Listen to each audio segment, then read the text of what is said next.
नमस्कार। देश की बात में आप सभी का बहुत बहुत स्वागत है।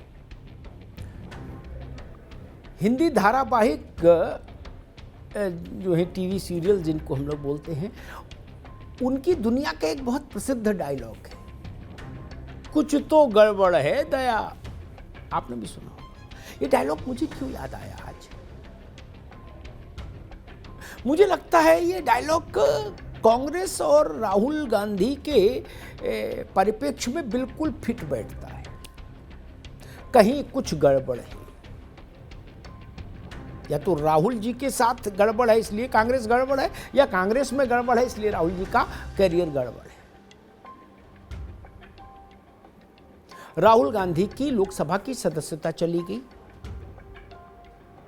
मानहानि के एक मामले में, जिसमें उनको कल सूरत के सेशन कोर्ट ने 2 साल की सजा सुनाई थी, और आने वाले 6 वर्ष तक वो कोई चुनाव भी नहीं लड़ पाएंगे। काजी रशीद मसूद से लेकर लालू प्रसाद यादव तक इसी कानून के उपबंध के चलते चुनावी राजनीति से अलग हो कर दिए गए थे। अब वही स्थिति राहुल गांधी के लिए बन गई। यानी अभी की सदस्यता तो चलिए साल भर की थी, 24 का चुनाव गया और 29 का भी गया। सबसे बड़ा प्रश्न ये कि क्या राहुल गांधी अपने साथ घटी इस दुर्घटना को पार्टी और अपने सौभाग्य के रूप में परिवर्तित कर सकते हैं? इतना क्षमता, साहस, कर्मठता उनके पास है? वो भी तब जब भारतीय जनता पार्टी ने इस सारे प्रकरण को ओबीसी अस्मिता से जोड़ दिया है।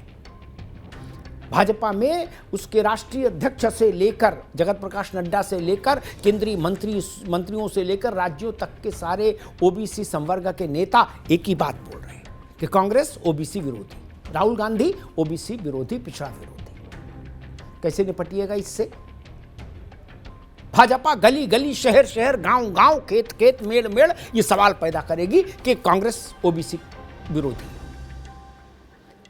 भारत में अगर आप किसी नेता या पार्टी के को लेकर ये चस्पा कर दो कि ओबीसी विरोधी है, तो समझ लीजिए उस पार्टी और नेता का कुंडा हो गया। फिर उसके लिए कहीं त्रिभुवन में कोई जगह नहीं, उसका सर्वाइवल संभव नहीं। राहुल गांधी ने पूरे गांधी परिवार को एक विचित्र से भंवर में लाकर फंसा दिया। सोनिया जी अस्वस्थ हैं, उनकी अवस्था भी है। प्रियंका गांधी आधे तौर पर राजनीति में हैं, आधे तौर पर नहीं हैं, कभी सक्रिय होती हैं, कभी अपना घर परिवार देखती हैं। और राहुल गांधी के साथ ये हो गया कि उनकी सदस्यता चली गई। अब एक बड़े दोराहे पर खड़ा है गांधी परिवार। राहुल गांधी का राजनीतिक भविष्य दांव पर है। इंदिरा गांधी के चुनाव को रद्द किया था जस्टिस जगमोहन लाल सिन्हा ने, इलाहाबाद हाई कोर्ट। लेकिन सुप्रीम कोर्ट से इंदिरा गांधी को राहत मिल गई थी और उसके बाद उन्होंने इमरजेंसी भी ठोक दी थी। इसलिए राहुल का केस उससे भी अलग है। इसलिए मैं कह रहा हूं गांधी परिवार के सामने इतना बड़ा राजनीतिक संकट कभी नहीं आया होगा। अब ये निर्णय राहुल गांधी को करना है। आने वाला वक्त बताएगा कि वो कितना सक्रिय रह पाते हैं, कितना फाइट बैक कर पाते हैं। हालांकि अभी तक का जो उनका ट्रैक रिकॉर्ड रहा है वो इस बात के लिए कम भरोसा जताता है। और अब आप लड़ाई किसके खिलाफ लड़ेंगे? अदालत के आदेश के जरिए आपकी सदस्यता गई है, जिस कानून के तहत आजम खान की सदस्यता जा चुकी, खतौली वाला सैनी था बीजेपी का विधायक, उसकी जा चुकी, लालू प्रसाद यादव की जा चुकी, रशीद मसूद की जा चुकी, तो आपके भी चलेगी। एक कानून है, सब पर बराबर लागू है। इसमें आपकी सदस्यता जाने के उसमें बीजेपी को कहां और कैसे फिट करेगी कांग्रेस, ये देखना होगा। जब मैं कांग्रेस और राहुल गांधी जी के इन दोनों के अंतः संबंधों पर विचार करता हूं तो मुझे लगता है कहीं कुछ तो गड़बड़ है। ये तो कांग्रेस राहुल गांधी को सूट नहीं कर रही या राहुल गांधी कांग्रेस को सूट नहीं करते। कुछ तो लोचा है, कोई ना कोई केमिकल लोचा है। राहुल गांधी जब से राजनीति में आए हैं और मुख्य भूमिका उन्होंने अपनी कांग्रेस में जब से तय करना शुरू किया, तब से आप देख लीजिए कांग्रेस का ग्राफ लगातार नीचे गया है, हर आयाम पर, हर कोण पर। जब तक उनकी मां यानी श्रीमती सोनिया गांधी फ्रंट पर आकर नेतृत्व देती रही यूपीए का और कांग्रेस को, तब तक चीजें तब भी ठीक चली। 10 बरस मनमोहन सिंह की सरकार चली, गठबंधन की सरकार थी लेकिन चली। वो सोनिया गांधी का राजनीतिक कौशल था, उनकी कर्मठता थी। सरकार में क्या हुआ नहीं हुआ वो अलग का विषय है, उस पर अलग डिबेट हो सकती है। 2G हुआ कि 3G हुआ और कैसे हुआ और क्या हुआ वो बाद की बात है, दूसरा विषय है। लेकिन ना 10 साल सरकार चली। लेकिन राहुल जी ने जब से कांग्रेस में मुख्य भूमिका निभाना शुरू किया, शनई शनई ही ऐसा लगा कि क्षय रोग की शिकार हो गई कांग्रेस। क्षरण ही होता आया, क्षरण ही होता आया। जो परिवार लंबे दौर से कांग्रेस और गांधी परिवार के एक तरह से हिस्से थे, वो तक छोड़कर चले गए। ज्योतिरादित्य सिंधिया जैसे नौजवान नेता आज जो असम के मुख्यमंत्री हैं,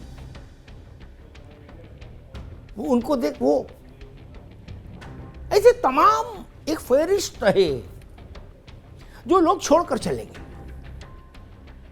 कांग्रेस कमजोर हुई उनसे। नए आए नहीं, पुराने लगातार जाते रहे। राहुल जी ने एक भाषण दिया पार्टी के कुछ नौजवानों को संबोधित करते हुए एक दौर में, कहा मैंने सारे दरवाजे खुले रखे हैं, जिसको जाना है जाए। पता नहीं किस घड़ी में बोले, उसके बाद से जाने का ऐसा सिलसिला चला कि रुका ही नहीं। परिणाम देने वाले लोगों से लगभग कांग्रेस खाली होने लगी। राज्य दर राज्य ये स्थितियां पैदा हो गई। फिर अचानक से किसी ने, शायद राहुल जी का जो कोर ग्रुप है, उसने उनको सलाह दे दी कि आपको एंग्री यंग मैन लुक लेना चाहिए। वो एंग्री यंग मैन लुक ले लिया और सबसे पहला प्रहार उन्होंने कर दिया अपनी ही सरकार, अपने प्रधानमंत्री मनमोहन सिंह के ऊपर। वो एक ऑर्डिनेंस लेकर आए थी सरकार, कैबिनेट ने उसको पास किया था। उसको उन्होंने प्रेस कॉन्फ्रेंस में, अजय माकन प्रेस कॉन्फ्रेंस कर रहे थे, वहां राहुल जी प्रकट हुए और उस ऑर्डिनेंस की कॉपी को लेके फाड़ के फेंक दिया।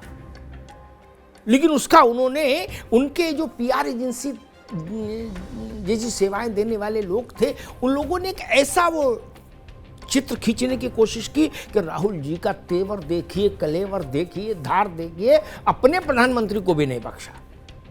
जलजला देखिए भाई का। वो जलजला तो कुछ नहीं हुआ, जल जला हो गया। समझ रहे ना? अब जलजला एक साथ नहीं, जल भी गए, जला भी गए। वो स्थिति हो गई।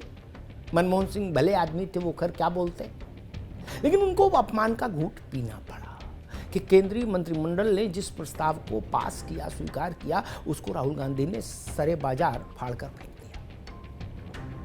उसके बाद राहुल गांधी को उनके ही सलाहकारों ने समझाया कि कांग्रेस में शायद सीधे और तीखा बोलने की कमी है और ये जो गैप है इसको आप भर सकते हैं।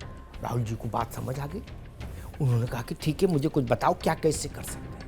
तो सबसे पहला उनसे वक्तव्य उसके बाद दिलवा दिया कि गांधी जी की हत्या RSS वालों ने की। उसके बाद मुकदमों की बाढ़ आ गई। कहां कहां माफी मांगे, कहां कहां हाथ जोड़े, क्योंकि आप सिद्ध नहीं कर सकते ना ये। फिर सावरकर पर बयान दिला दिया। वो भी गले पड़ गया अदालतों में। फिर राहुल जी के वकील चिट्ठी लिए घूमते रहे अदालत अदालत। आज जब हम और आप बात कर रहे हैं ना, तो मुझे आज कोई बता रहा था कि आधा दर्जन से ज्यादा, कितने, आधा दर्जन से ज्यादा ऐसे स्थान हैं देश में, शहर हैं, जिनकी अदालतों से राहुल गांधी जमानत पर हैं अलग अलग केसों में। नेशनल हेराल्ड भी उसमें शामिल है, दिल्ली। आप सोच सकते, ये आधे दर्जन से ज्यादा, 6-7 जमानतें। ऐसी स्थिति क्यों बनी उनके लिए? इसलिए बनी क्योंकि लोगों ने, उनके कोर कमेटी का जो, या कोटरी के जो लोग हैं, उन्होंने कहा कि आप शेर हैं। किसी ने कहा आप शेर के बच्चे हैं, तो किसी ने कहा नहीं, आप खुद ही शेर हैं। अब इतने 4-5-10 लोग एक कमरे में बैठकर कहें आप शेर हैं, शेर हैं, तो स्वाभाविक है राहुल जी को भी लगा होगा कि हाँ मैं शेर हूं। फिर उन्होंने 2019 के चुनाव में कहा कि नहीं, मैं डायरेक्ट मोदी से हेड ऑन करूंगा, नरेंद्र मोदी से। फिर उनकी कोर कमेटी के लोगों ने ताली पीटी, बोली जय हो जय हो, प्रभु का प्राकट्य हुआ। राहुल जी मंच पर गए और उन्होंने कहा चौकीदार चोर है। मोदी ने नारा दिया था मैं हूं चौकीदार, तो राहुल जी ने कहा, नारा दिया उसके काउंटर में कि चौकीदार चोर है, और राफेल में मोदी ने पैसा खाया। ये लाइन राहुल गांधी ने ले ली। चुनाव में तो खैर कांग्रेस का क्या हुआ वो आपने देख ही लिया 19 में। सुप्रीम कोर्ट ने राहुल गांधी के वकील से कहा कि माफी मांगी। वो भाई साहब चतुर थे, उन्होंने माफी मांगने के बजाय लिख के दे दिया हमको खेद है। सुप्रीम कोर्ट ने कहा ना, खेद नहीं बोला, माफी बोला है, माफी लिखिए। तो वहां राहुल गांधी ने माफी मांगी और जान छूटी चौकीदार चोर है पर। फिर उन्होंने एक और सनसनी लाए, वो अपने कोटरी की सलाह पर कहा हजारों महत्वपूर्ण लोगों के फोन में मोदी की सरकार ने पेगासस डाल दिया है। अब हिंदुस्तान का आम आदमी तो समझा ही नहीं क्या है पेगासस, क्या बवाल है और कैसे फोन पड़ता। राहुल जी ने इसको एक इशू बनाया, अपनी पूरी पार्टी के बड़े बूढ़े नेताओं तक से कहा कि तुम लोग भी इंटरनेट से पेगासस पढ़ो और केवल पेगासस पेगासस बोलो, पेगासस पेगासस पेगासस, पूरा पश्चिम उत्तर दक्षिण पेगासस। मरता क्या करता, बॉस इज ऑलवेज राइट। कांग्रेसी लग गए पेगासस पेगासस पेगासस। मामला कोर्ट में गया, सुप्रीम कोर्ट में, वहां भी टाई टाई फिस हो गई पेगासस की। फिर एक रिपोर्ट आ गई हिंडनबर्ग की, गौतम अडानी की कंपनियों को ले गए। राहुल जी को लोगों ने समझाया कि अब की 7 बार तब चुप क्यों, अब ना चुप के चौहान। वाह वाह वाह। बोले अब की ऐसा मुद्दा आया है हुजूर कि बस आप इस मुद्दे को अगर पकड़ लिए तो फिर मोदी के लिए कोई रास्ता नहीं बचेगा। राहुल जी निकल गए अडानी पर और उन्होंने एक फुल टाइम जॉब की तरह उतनी ही निष्ठा से अडानी को मुद्दा बनाने के लिए संघर्ष शुरू कर दिया। फिर हुआ कि नहीं, लोग कहते हैं पीपल्स कनेक्ट नहीं है, तो बोले एक यात्रा करनी चाहिए। तो एक यात्रा प्लान हो गई और भारत जोड़ो यात्रा। राहुल जी ने दाढ़ी भी बढ़ाई, एक लुक बदला। भारत जोड़ो यात्रा और अडानी एक साथ ट्रेवल करते रहे राहुल जी के पॉलिटिकल करियर में। अब उसके भारत जोड़ो यात्रा के बाद कुछ राज्यों में चुनाव हुए, जो राज्य सामान्यतः पूर्व में परंपरागत रूप से कांग्रेस के इलाके थे, वहां कांग्रेस मुंह के बल गिर पड़ी। कहां तो कांग्रेस उम्मीद से थी कि राहुल गांधी की भारत जोड़ो यात्रा उसके लिए राजयोग का दरवाजा खोलेगी और प्रथम ग्रासे मक्षिका पाते। यात्रा के समापन के बाद 3 राज्यों में पूर्वोत्तर के चुनाव हुआ, कांग्रेस भूयिष्ठ हो गई, भू समाधि में चली गई। तो ये जब स्थितियां मैं देखता हूं, गुजरात से, सूरत से जो सजा आई है अदालत से, किस लिए? ऐसे ही इनके सलाहकारों ने इनको कहा था आप ही हैं केवल बहादुर, जंग बहादुर जो मोदी से लड़ सकते हैं। तो चढ़ा दिया भाई को। तो उन्होंने कहा कि सारे चोरों का सरनेम मोदी क्यों होता है। ताली तो बजी थी जब इस बयान दिया था उन्होंने मंच से। तो जब मैंने जो शुरुआत में आपसे कहा था कि कुछ तो गड़बड़ है दया, या तो राहुल गांधी कांग्रेस में है इसलिए राहुल गांधी के ग्रोथ के सारे रास्ते धीरे धीरे खत्म होते जा रहे हैं, या ये कह लीजिए राहुल गांधी कांग्रेस में है इसलिए कांग्रेस का भाग्य लगातार उसके भाग्य के सितारे अस्त होते जा रहे हैं, राज्य दर राज्य, जिला दर जिला। एक भी अभी जब गुलाम नबी आज़ाद ने पार्टी छोड़ी थी तो उन्होंने एक लंबी चिट्ठी लिखी थी। उस चिट्ठी में गुलाम नबी आज़ाद ने कुछ आंकड़े भी दिए थे। उन आंकड़ों का लब्बो-लुबाब मालूम क्या है? राहुल गांधी की केंद्रीय भूमिका के दौरान कांग्रेस ने जितने भी चुनाव लड़े उसमें 80% से ज़्यादा हारे। अब बताइए, इसके बाद भी क्या ये ना कहूं कि कुछ तो गड़बड़ है दया? कुछ तो गड़बड़ है। या तो इनके योग खराब या पार्टी के योग खराब। कैसी कोटरी है और कैसी खुद की समझ है, समझ ही नहीं आ रहा। वो क्रांतिकारी बनने की कोशिश करते हैं तो क्रांतिकारी नहीं बन पाते। वो जुझारू बनने की कोशिश करते हैं तो हास्यास्पद हो जाती हैं परिस्थितियां। वो सीधे मोदी से टकराते हुए दिखना चाहते हैं तो मानहानि के मुकदमे में सदस्यता जाने की स्थिति पैदा हो जाती है। वो करें तो क्या करें, और कांग्रेस भी करे तो क्या करे राहुल गांधी का? बड़ा सवाल। गांधी परिवार के किसी भी प्राणी को लेकर इस ढंग की चिंताएं, इस ढंग की व्याख्याएं, इस ढंग के दुर्भाग्यशाली घटनाक्रम कभी नहीं रहे मोतीलाल नेहरू से लेकर और सोनिया गांधी तक। एक पूरी श्रृंखला है, कभी नहीं रहे। ये one and only Rahul Gandhi हैं जिनके पूरे अब तक के राजनीतिक जीवन में हजारों किस्म की असफलताएं हैं, सैकड़ों किस्म के विवाद हैं, कई मुकदमे हैं, कई जमानतें हैं और कई जेल के रास्ते, कई केसों में जेल के रास्ते कब कहां कैसे खुल जाए इसका पता नहीं।